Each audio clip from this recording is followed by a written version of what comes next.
Now, Donald Trump is set to win the 2016 election if you believe the numbers on social media.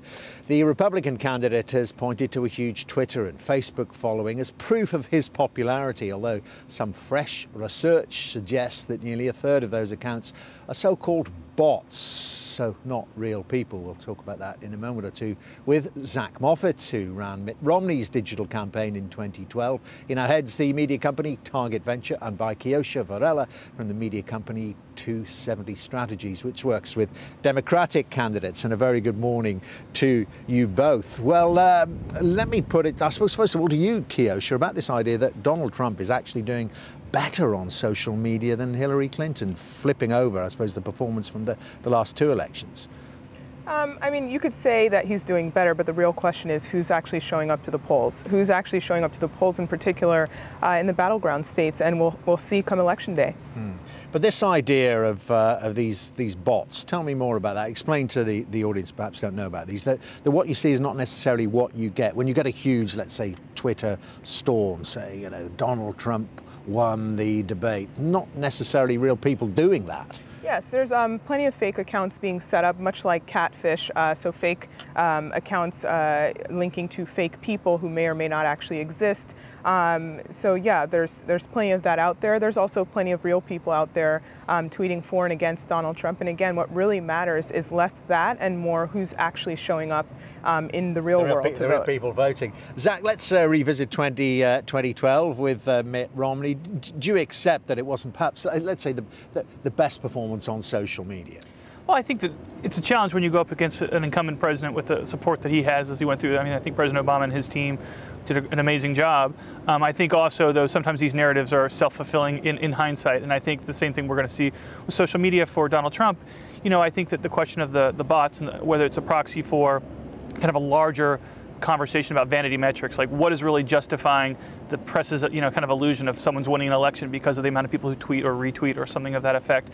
I think that the point is exactly right. It is one of many inputs, and we will see soon how successful that is. Yeah, I mean, you mentioned then that it's about real people going out to vote, but isn't it also about that then the new media is picked up by the old media, although the old media have new media as well. But it's kind of validated. So if there is a Twitter storm or a Facebook storm, it's validated then if it's in the Washington Post or it features in the evening bulletins on the so-called mainstream media. It's true, and we're seeing social media actually creating news stories. So we're seeing Donald Trump's tweets, Hillary Clinton's tweets actually generating news stories just out of that alone, and we're seeing that more Americans are actually getting their news about the campaign from social media than ever before. So it's definitely here to stay and probably going to show up in a bigger way in the next cycle. But again, really it comes down to what happens on the ground. Yeah. Is there just a sense, though, Zach, that, I mean, when it comes to the tweeting, that in a way, you know, Donald Trump, with all his controversy and whatever it is, he just says things on Twitter that are more likely to get picked up than Hillary Clinton, and that shows the difference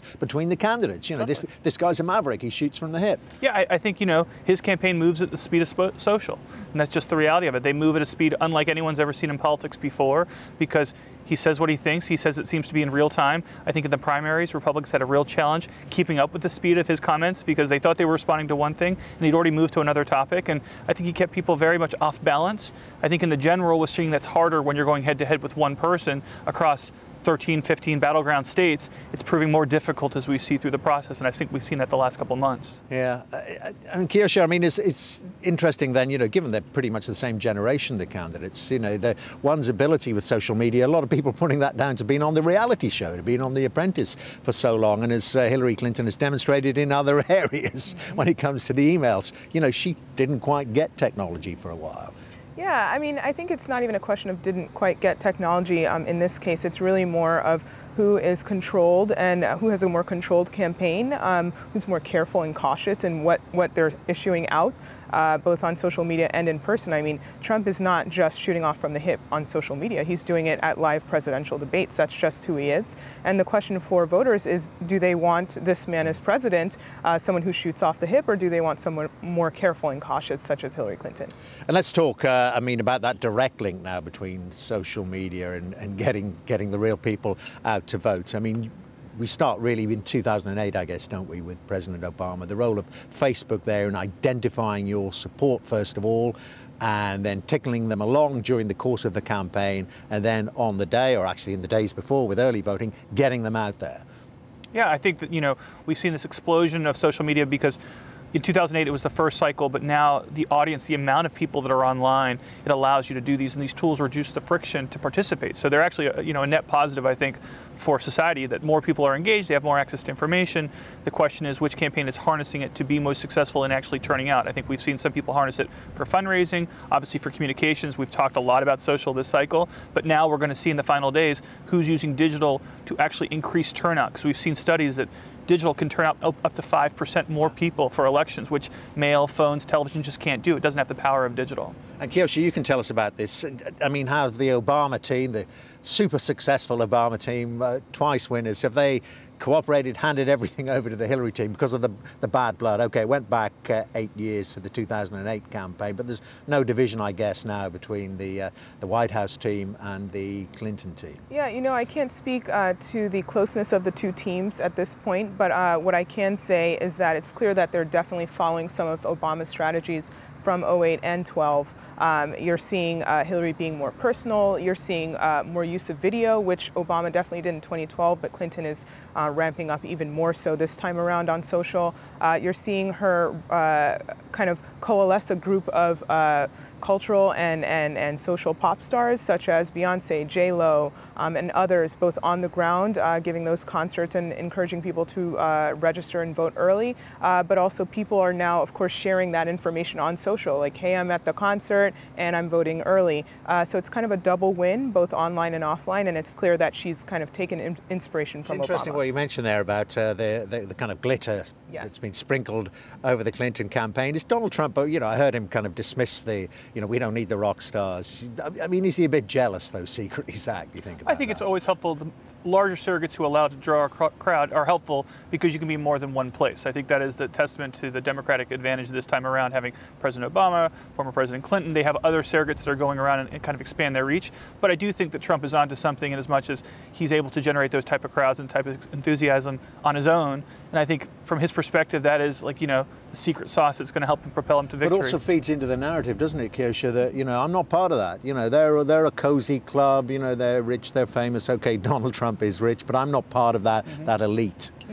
Yeah, and he said that several times while stumping, but he says he's not part of that elite, but it's clear that it helps, as Zach was indicating. And we'll see what happens if he gets in the White House and doesn't have that elite or anyone else supporting him. I mean, because it's not just the elite not supporting him, it's actual people in Congress and other Republicans as well.